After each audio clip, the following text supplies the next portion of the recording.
అరే చింటూ, బాబాయ్ ఈరోజు ఏం చెప్తున్నారంటే, ఇప్పుడు తండ్రి మనల్ని పాలన చేస్తున్నారు, చదివిస్తున్నారు, మన ఇంటిలోనే కూర్చోబెట్టి సలహాను ఇస్తున్నారు కనుక అడుగడుగునా సలహా తీసుకుంటూ ఉండాలి, అప్పుడు ఉన్నత పదవి లభిస్తుంది. ఈరోజు బాబా ప్రశ్న ఏమడుగుతున్నారంటే, శిక్షల నుండి విడుదల అయ్యేందుకు ఏ పురుషార్థం చాలా కాలం చేయాలి?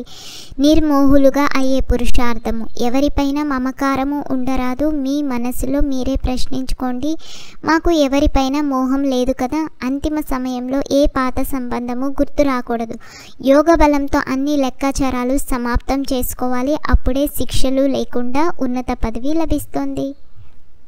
అరే చింటూ, తండ్రి చెప్తున్నారు, తండ్రి మనల్ని చదివించి సుఖవంతంగా చేస్తారు, తర్వాత మళ్ళీ నేను నా నిర్వాణ ధామానికి వెళ్ళిపోతాను.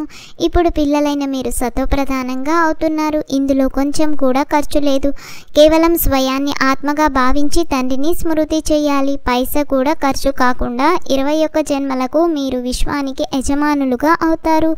అతి స్వల్ప ధనాన్ని పంపిస్తారు, అది కూడా మీ భవిష్యత్తును తయారు చేసుకునేందుకు. కల్పక్రితం ఎవరు ఎంత ఖజానాలో వేశారో ఇప్పుడు కూడా అంతే వేస్తారు. ఎక్కువ వేయలేరు, తక్కువ వేయలేరు. బుద్ధిలో ఈ జ్ఞానము ఉంది కనుక చింతించే విషయమేది ఉండదు. ఏ చింత లేకుండా మనము మన రాజధానిని గుప్తంగా స్థాపన చేస్తున్నాము. ఇది బుద్ధిలో స్మరిస్తూ ఉండాలి. పిల్లలైన మీరు చాలా సంతోషంగా ఉండాలి, అంతేకాక నిర్మోహులుగా కూడా అవ్వాలి. ఇక్కడ నిర్మోహులుగా అవ్వడం వలన అక్కడ మీరు మోహాజిత్ రాజారాణులుగా అవుతారు. ఇప్పుడు ఈ పాత ప్రపంచము సమాప్తము అవుతుంది అని, మనము వాపస్ ఇంటికి వెళ్ళాలి అని మనకు తెలుసు కనుక ఇందులో మమత్వం ఎందుకు ఉంచాలి? ఏదైనా జబ్బు చేస్తే డాక్టర్ ఇది చాలా హోప్లెస్ కేస్ అన్నాడంటే వారిపై మమకారము తొలగిపోతుంది. ఆత్మ ఈ శరీరాన్ని వదిలి మరొకటి తీసుకుంటుంది అని భావిస్తారు. ఆత్మ అవినాశి కదా, ఆత్మ వెళ్ళిపోయి శరీరం సమాప్తం అయిపోతుంది. వారిని తలుచుకున్నందున లాభం ఏమిటి? నలుగురు ఏమనుకుంటారో అని జీవితం మొత్తం కలవరపడే మనిషి పరమాత్ముడు ఏమనుకుంటాడో అని మాత్రం ఒక్కసారి కూడా ఆలోచించరు. అన్న, ఎవరైనా బాబా వద్దకు వస్తే, ఇంతకు ముందు మీరు ఎప్పుడైనా ఇదే డ్రెస్లో ఇదే ఇంటిలో నన్ను కలుసుకున్నారా అని అడుగుతారు. అందుకు అవును బాబా, కల్పకల్పము కలుస్తాము అని చెప్తారు. అలా చెప్తే బ్రహ్మకుమారి బాగా అర్థం చేయించారు అని భావిస్తారు. ఇప్పుడు పిల్లలైన మీరు స్వర్గ వృక్షాన్ని మీ ఎదుట చూస్తున్నారు, సమీపంగా ఉన్నారు కదా. తండ్రి నామరూపాలకు అతీతమని మనుషులు అంటారు. అలాగైతే పిల్లలు ఎలా, ఎక్కడ నుండి వస్తారు? వారు కూడా నామరూపాలకు భిన్నంగా ఉండాలి. 2 పదాలు చెప్తారు, పూర్తి తప్పుగా చెప్తారు. కల్పక్రితము ఎవరు అర్థం చేసుకున్నారో వారి బుద్ధిలోనే కూర్చుంటుంది. ప్రదర్శనలో ఎటువంటి వారు వస్తారో చూడండి. కొంతమంది విని వినిపించిన మాటలను నమ్మి ఇదంతా కల్పన అని రాసేస్తారు. అటువంటి వారు మన కులం వారు కాదని భావించాలి. అనేక విధములు అయిన మనుషులు ఉన్నారు. మన బుద్ధిలో మొత్తం వృక్షము 84 జన్మల చక్రము డ్రామా అంతా వచ్చేసింది. ఇప్పుడు మనము పురుషార్థము చెయ్యాలి. అది కూడా డ్రామా అనుసారమే జరుగుతుంది. డ్రామాలో నిర్ణయించబడి ఉంది. అలాగని డ్రామాలో పురుషార్థం చేయాలి అని అంటే చేస్తాము అని అనడం తప్పు. డ్రామాను పూర్తిగా అర్థం చేసుకోకుంటే వారిని నాస్తికులు అని అంటారు. వారు తండ్రిపై ప్రీతిని ఉంచలేరు. డ్రామా రహస్యమును తప్పుగా అర్థం చేసుకుంటే క్రింద పడిపోతారు.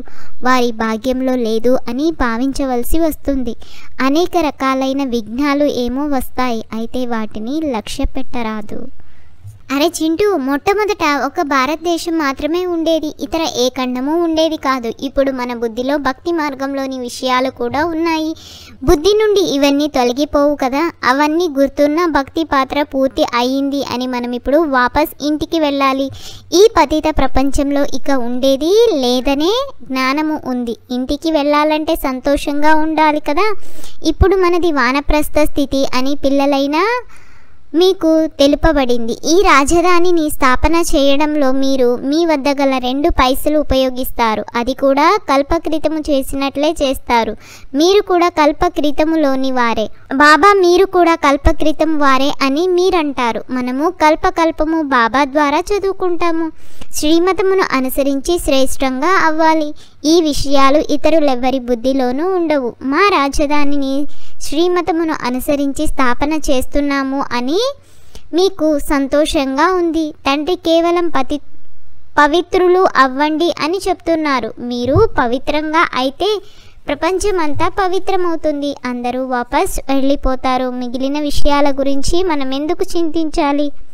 ఒక దారి మూసుకుపోయినప్పుడు తప్పకుండా మరో దారి తెరిచి ఉంటుంది. దాన్ని గుర్తించగలగడమే విజయానికి మార్గం అన్న బాబా చెప్తున్నారు. మనము దేహీ అభిమానులుగా అయ్యేందుకు గుప్త శ్రమ చాలా చెయ్యాలి. నేను ఆత్మలను చదివిస్తున్నాను అని తండ్రికి ఎలా తెలుసో అలా పిల్లలైన మీరు కూడా ఆత్మాభిమానులుగా అయ్యే శ్రమ చేయండి.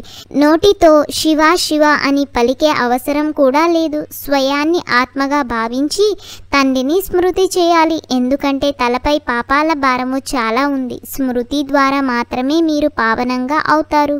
కల్పక్రితము ఎలా ఎవరెవరు వారసత్వం తీసుకొని ఉంటారో వారే తమ తమ సమయానుసారం మళ్ళీ తీసుకుంటారు. మార్పులు చేర్పులు ఏమీ ఉండవు. ముఖ్యమైన విషయం దేహీ అభిమానులుగా అయ్యి తండ్రిని స్మృతి చేస్తే మాయతో చెంపదెబ్బలు తినరు. దేహీ అభిమానులుగా అరే చింటూ, బాబా ఈరోజు హోంవర్క్ ఏమిస్తున్నారంటే ఎలాంటి చింత లేకుండా మన గుప్త రాజధానిని శ్రీమతమును అనుసరించి స్థాపన చేయాలి. విజ్ఞాలను గురించి చింత చేయరాదు. కల్ప క్రితము ఎవరైతే సహాయము చేశారో వారే ఇప్పుడు కూడా తప్పకుండా చేస్తారు అని బుద్ధిలో ఉండాలి. చింతించే పనే లేదు. ఇప్పుడు మాది వానప్రస్థ అవస్థ, వాపస్ ఇంటికి వెళ్తున్నాము అని సదా సంతోషంగా ఉండాలి. ఆత్మాభిమానులుగా అయ్యేందుకు గుప్త శ్రమ ఎలా చేయాలి? చాలా చేయాలి. ఏ వికర్మలు చేయరాదు.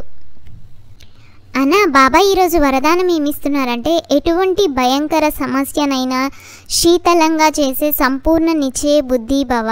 ఎలాగైతే తండ్రిలో నిశ్చయము ఉందో అలా స్వయంలో మరియు డ్రామాలో కూడా సంపూర్ణ నిశ్చయము ఉండాలి. ఒకవేళ స్వయంలో బలహీన సంకల్పం ఉత్పన్నమైతే బలహీన సంస్కారం తయారవుతుంది. అందువలన వ్యర్థ సంకల్పాల రూపీ బలహీనత యొక్క క్రిములను తమలో ప్రవేశించనీయరాదు. జతలో డ్రామాలో ఏ దృశ్యాన్ని చూసినా ఆందోళన కలిగించే దృశ్యంలో కూడా కళ్యాణమే అవ్వాలి. వాతావరణము కదిలించేదిగా ఉన్న, సమస్య భయంకరమైనదిగా ఉన్న సదా నిశ్చయ బుద్ధి విజయులుగా అయితే భయంకరమైన సమస్య కూడా శీతలంగా అయిపోతుంది. ఎవరికైతే తండ్రి మరియు సేవపై ప్రేమ ఉందో వారికి పరివారం యొక్క ప్రేమ స్వతహాగానే లభిస్తుంది అని బాబా స్లోగన్ ఇస్తున్నారు. ఈ అన్నదమ్ముల సంభాషణ మీకు కనుక నచ్చినట్లయితే లైక్ చేసి షేర్ చేసి ఈ ఛానల్ను తప్పకుండా సబ్స్క్రైబ్ చేయండి.